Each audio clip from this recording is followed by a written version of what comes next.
Lo que estás viendo es uno de los trabajos más importantes y menos conocidos en el mundo de la aviación, el drenaje del sistema sanitario de un avión.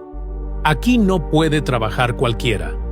Este procedimiento lo realiza personal altamente capacitado, entrenado para manejar residuos biológicos con todos los protocolos de seguridad. Desde el primer momento, el trabajador usa trajes especiales, guantes resistentes y herramientas diseñadas para evitar cualquier tipo de contacto con los desechos. La conexión de esta manguera no es improvisada. Debe ser precisa para evitar derrames, garantizar la higiene y proteger al personal y a la aeronave. Sin este trabajo esencial, simplemente no podrían despegar miles de vuelos al día. Un trabajo silencioso, pero fundamental.